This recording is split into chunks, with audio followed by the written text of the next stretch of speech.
Vous pensez déménager à Gatineau? Ben écoute, c'est super, mais il y a 4 choses que vous devriez savoir sur la vie à Gatineau.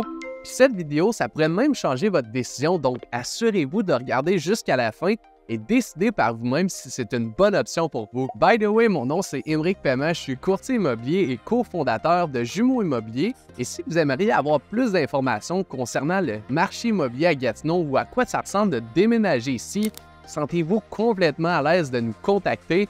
Toutes mes informations sont au bas de l'écran et dans la description de la vidéo. Donc sinon, on commence tout de suite avec le numéro 1. Donc la première chose que vous devriez savoir, c'est les taxes et le niveau d'imposition au Québec, donc à Gatineau, qui sont beaucoup plus élevés qu'en Ontario à Ottawa. Si on commence avec les taxes, on parle ici d'une différence de 2%, soit 13% pour l'Ontario et presque 15% pour le Québec. Donc ça peut sembler un petit écart, mais ça peut réellement faire une grosse différence sur plusieurs années. Pour le taux d'imposition, il va y avoir une bonne différence encore une fois en faveur de l'Ontario. Par exemple, si on compare deux revenus de 49 000 $, mais du côté de l'Ontario, ça va être un taux d'imposition de 5,05%, tandis que pour le Québec, ça va être 15% pour le même revenu. Donc, vous allez probablement vous dire présentement, écoute, ça vaut beaucoup plus la peine à Ottawa, mais il faut que vous sachiez que les prix en général sont beaucoup moins élevés à Gatineau au Québec. Si je peux vous donner quelques exemples des différences de prix entre l'Ontario et le Québec pour l'habitation, bien, au niveau des logements locatifs, vous pouvez vous attendre à un 2 chambres entre 1600 et 1700 pour Gatineau versus 2300 à Ottawa. C'est la même chose au niveau de l'achat d'une propriété. Du côté de Gatineau, on a un prix moyen d'environ 460 000, mais c'est 670 000 pour Ottawa. Donc, selon votre revenu, vos dépenses et plusieurs autres facteurs, vous allez devoir prendre en considération les avantages et désavantages de chaque province pour vraiment voir quelle est la meilleure option pour vous. Maintenant, la deuxième chose que vous ne saviez peut-être pas sur la vie de Gatineau, c'est que c'est une ville qui est très tranquille. C'est vraiment pas comme les grandes villes comme Montréal ou Québec avec les gros centres-villes puis les gros buildings. Ça peut être donc une option intéressante pour les gens qui veulent venir s'établir avec leur famille. En fait, Gatineau a plusieurs banlieues à quelques minutes qui pourraient être parfaites pour vous et votre famille. Si vous regardez sur une carte au nord de la rivière des Outaouais, vous allez retrouver plusieurs quartiers qui sont favorables aux familles. C'est vraiment des secteurs qui sont moins occupés, donc ça peut être vraiment intéressant pour les gens qui souhaitent être plus tranquilles. Donc vous pouvez penser à être à la campagne, à être entouré d'arbres matures, sans être trop loin du centre-ville, donc vraiment en quelques minutes, vous pouvez y avoir accès. C'est le meilleur des deux mondes selon moi. Si jamais vous trouvez que c'était peut-être un petit peu trop loin, que vous ne voulez pas faire le trajet à chaque jour, bien en fait, je vous recommande le secteur du plateau qui est à Elmer. C'est un secteur qui est assez tranquille, puis c'est idéal pour les familles. Il y a plusieurs services qui sont disponibles en seulement quelques minutes. On parle d'école, d'épicerie, donc tout ce que vous avez besoin à portée de main. Puis si vous travaillez à Ottawa, c'est encore mieux, c'est seulement à 10-15 minutes maximum. Encore une fois, ça peut être le meilleur des deux mondes pour des gens aussi. Si jamais vous voulez en savoir plus sur ces secteurs, bien, je vous invite à nous écrire un message directement.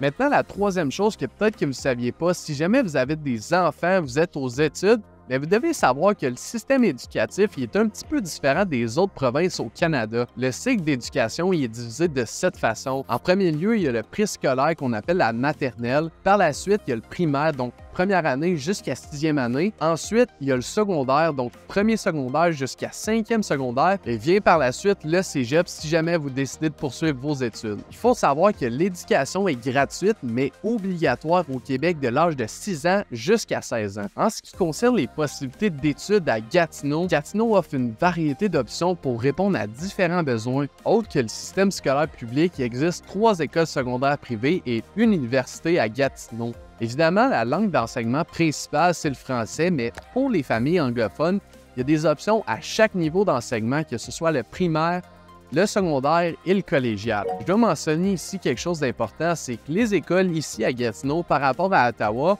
bien, ils n'ont pas autant de ressources en matière d'éducation spécialisée comparé à l'Ontario. En fait, les classes ont tendance à être généralement plus nombreuses et les enfants ont moins accès à des outils spéciaux. Il faut savoir que l'Université de Gatineau, donc l'UQO, c'est un petit établissement puis ça offre un choix limité de programmes. Donc, si vous pensez que vos enfants vont aller à l'université, vous pouvez peut-être considérer les options à Ottawa qui sont seulement à 10 minutes de Gatineau. L'Université d'Ottawa est bilingue, donc c'est autant français, autant anglais, donc vous pouvez y accéder facilement. La quatrième chose et la dernière chose que vous devriez savoir sur Gatineau, c'est au niveau de la circulation. J'ai heureusement pas grandi dans un environnement avec beaucoup de trafic, mais je m'y suis malheureusement pas encore habitué.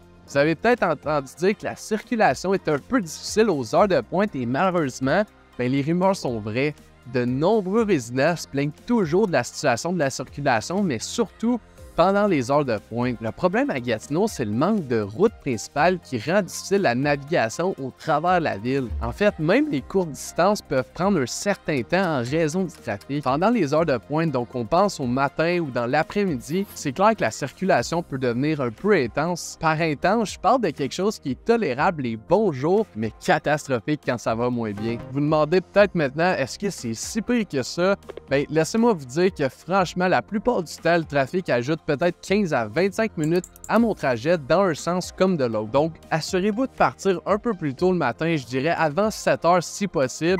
Et voici un petit avertissement, les après-midi ont tendance à être pires que les matins. La raison principale pour le trafic, on parle oui des grandes routes, mais aussi du manque de ponts reliant les deux villes pour absorber le volume du trafic aux heures de pointe. Ajoutez-y un accident, une mauvaise température ou même de la construction et je vous garantis que votre trajet va être un petit peu plus long. Donc il faut vraiment être prêt à affronter plusieurs minutes d'attente dans le trafic. J'essaie personnellement d'éviter de prendre mon auto dans ces heures-là, mais parfois on n'a pas le choix. Ceci dit, ne laissez-vous pas décourager par cette histoire de trafic à Gatineau. Gatineau a tellement plus à offrir et une fois que vous aurez appris à vous déplacer sur les routes et à trouver des petits raccourcis, je vous garantis que vous allez vous en sortir sans trop perdre de temps. Donc voilà, c'est les 4 choses que vous ne saviez peut-être pas sur Gatineau. Il y a du positif et du négatif comme partout ailleurs, mais il faut garder en tête que Gatineau, c'est vraiment un superbe endroit où vivre. Et selon moi, on s'habitue ou on s'ajuste aux petites choses. Donc si vous avez besoin d'aide ou de suggestions ou vraiment des conseils, on est disponible pour vous aider. Vous avez qu'à m'envoyer un message et je vous donnerai l'aide que vous avez besoin.